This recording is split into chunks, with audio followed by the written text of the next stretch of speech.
દિયોદર ખાતે ઠાકોર પરિવારના કુળદેવી શ્રી ચામુંડા માતાજીની રમેલ યોજાઈ। દિયોદર પ્રગતિનગર સોસાયટીની પાછળ આવેલ શ્રી ચામુંડા માતાજીના મંદિરે સમસ્ત તાણેશા ઠાકોર પરિવાર દિયોદર દ્વારા શ્રી ચામુંડા માતાજી, શ્રી મહાકાળી માતાજી, શ્રી ગોગા મહારાજ તથા શ્રી સિકોતર માતાજીની રમેલનું આયોજન કરવામાં આવ્યું, જેમાં સંવંત 2081 ચૈત્રવદ આઠમને તારીખ 21/4/2025 સોમવારના રોજ સાંજે 9 કલાકે અને ચૈત્રવદ નોમને મંગળવારના રોજ સવારે શુભ ચોઘડીએ સૂર્યનારાયણને તેલ ફૂલ ચડાવવામાં આવ્યા તેમજ ભોજન પ્રસાદનું પણ આયોજન કરવામાં આવ્યું, જેમાં હિતેશભાઈ રાવળે માતાજીની રેગડીઓના સથવારે રાત જાગરણ કરવામાં આવી હતી।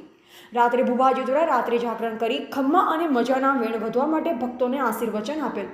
આજુબાજુના ગામોના મહેમાનો ભુવાઓ પધારેલ, જેમનું શ્રી સિકોતર માતાજીના ભુવાજી શ્રી બળવંતજી છગનજી ઠાકોર, શ્રી ચેહર માતાજી ભુવા શ્રી જલાજી ધારસીજી ઠાકોર, શ્રી ચામુંડા માતાજી ભુવા શ્રી વાહજીજી છગનજી ઠાકોર, શ્રી ગોગા મહારાજના ભુવા શ્રી જોગાજી સોનાજી ઠાકોર દ્વારા ફુલહાર પહેરાવી કુમકુમ તિલક કરી સ્વાગત કરવામાં આવેલ।